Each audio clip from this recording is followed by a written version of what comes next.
Roberta e nós vamos trabalhar no componente curricular de Geografia do 7º ano. Nós vamos falar sobre a formação do território brasileiro. Será que o território brasileiro, como ele está aqui, ele sempre foi assim? Não! Ele se formou ao longo do tempo. Então, nós temos que lembrar um pouquinho na história o que aconteceu ao longo do tempo até a gente chegar no território brasileiro que ele é hoje. Então, lá no início, nós tínhamos a expansão, da Europa, que nós chamamos de capitalismo comercial. Quem é que fazia esse povoamento? Eram os índios que estavam, ocupando esse território, tribos diferentes. E esses índios, eles eram nômades, estavam espalhados em todo o território. Então, quando os portugueses chegaram aqui, tinham o quê? Os índios habitados no Brasil. Então, chegaram os portugueses aqui com a expansão comercial, com esse capitalismo mercantilista que existia na época, lá no século XV e XVI, eles estavam em busca de novas terras para que houvesse a exploração. E assim eles chegaram ao Brasil. E chegaram os portugueses e os espanhóis no Brasil. E aí eles dividiram em duas áreas. Uma área que pertencia aos portugueses e outra área que pertencia aos espanhóis, os chamados os Tratados de Tordesilhas. Vejam aqui, tinha o lado leste, que era a parte do litoral, que era dos portugueses, e o lado oeste, que seria para os espanhóis. Os portugueses, com o objetivo de dominar o território, dividiu essa área em capitanias hereditárias para tentar povoar a região, certo? Então, nós tivemos inicialmente os índios antes dos colonizadores. Aí, ao longo da história, outros povos chegaram aqui, os franceses, os holandeses também vieram atrás do território para o Brasil. Em busca do quê? Em busca de produtos naturais, que aqui tinham muitos. Aí nós dividíamos o território brasileiro de acordo com o ciclo econômico que ocorreram aqui no Brasil, de exploração de produtos naturais. O primeiro ciclo, quando os portugueses chegaram no litoral, eles vieram atrás de pau-brasil e a cana-de-açúcar. Então, o açúcar é uma especiaria muito valiosa naquela época. Então, que eles começaram a plantar e a explorar a cana-de-açúcar. Então, claro que todo o produto era voltado para Portugal, para os portugueses.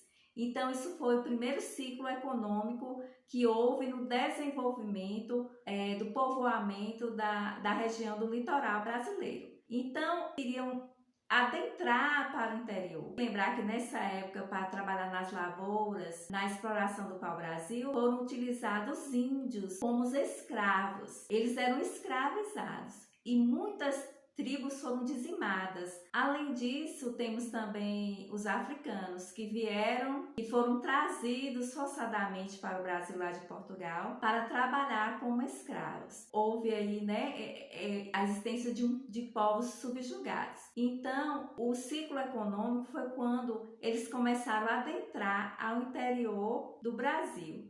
E aí é o que nós chamamos que foram a busca das especiarias que existiam na região, principalmente na região norte, entre a planície amazônica.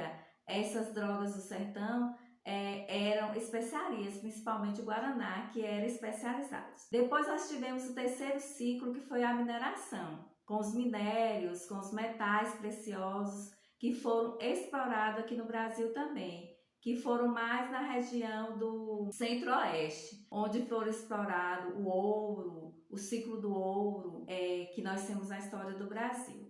Nós tivemos também a pecuária. Houve outro ciclo econômico que adentrou dentro do interior e na região sul. Por que esse ciclo econômico foram importantes para o Brasil? Porque foram atividades econômicas que propiciaram o povoamento do território brasileiro a partir do litoral. Então, saíram do litoral e foram para onde? Para o interior, certo? Para a exploração. Então, nós temos no século XIX, houve então a independência do Brasil. Então, muitos produtos eram explorados no Brasil. No século XIX, nós já tínhamos o café, que também era um produto muito importante, muito explorado aqui no Brasil. Então, em 1988, foi promulgada a Constituição Federal, que é a Constituição que é vigente hoje, que nós seguimos.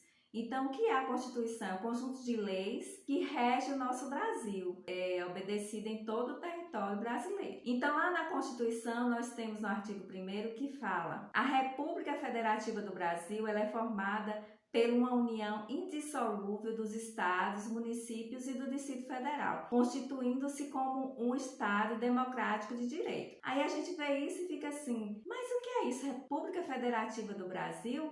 República é uma forma de governo do Brasil. Então, o que ela é? É quando as pessoas, a população, o povo daquele território escolhe, decide representantes para que eles atuem em prol de todo o povo. E é o que nós temos nas eleições brasileiras, que é o povo que escolhe, né? Que nós chamamos de República Federativa, porque ela é formada por unidades federativas, que são os estados, o município e o Distrito Federal. E aí fala em dissolúvel, ou seja, os nossos estados não podem ser divididos. E quando fala em dissolúvel, é que os estados eles não podem declarar independência. Então, dentro da Constituição, isso é proibido. Mas o estado, regionalmente, o seu território, ele pode se dividir. Ou ele pode também juntar-se com outro estado estabelecidos na Constituição, certo? Como, por exemplo, o último estado criado no Brasil, que foi o estado de Tocantins, que ele pertencia a Goiás e eles tiveram a independência, né? E hoje ele é mais um estado da federação. E aí, dentro dessa ideia de estado, essa ideia de formação do território brasileiro, nós temos o Brasil, ele é formado por 27 unidades federativas. Nós temos 26 estados e um Distrito Federal. Mas por que Distrito Federal não é estado? Porque o Distrito Federal ele não tem municípios. Quando nós falamos de alguns estados, alguns têm internamente o município. O Distrito Federal eles têm cidades satélite e Brasília é a capital do Brasil, do nosso país. Então, o Brasil, com toda essa extensão territorial, com todas as suas características e diversidades, para que se possa administrar melhor todas essas regiões, porque cada região, cada área do país tem as suas especificidades, suas características específicas. Então, para que haja uma melhor gestão de todo o território, é formado o que nós chamamos de regionalização. E o que é a regionalização? É a divisão, é a separação de acordo com critérios específicos de uma parte do território. Então eu pego o Brasil, vejo quais são as características que eu tenho no Brasil que eu posso utilizar, quais são os critérios que eu posso utilizar para pensar melhor na gestão do país. Então, o que significa regionalização? É delimitar áreas que reúnem características semelhantes com os critérios estabelecidos. Quais são esses critérios? Critérios sociais, critérios físicos, históricos, culturais, políticos. E qual a importância da regionalização? A importância é para que possa ser administrado melhor de acordo com a sua extensão. Então, esses critérios são históricos, culturais, econômicos, sociais, políticos e muito mais. Também a regionalização através de hemisférios.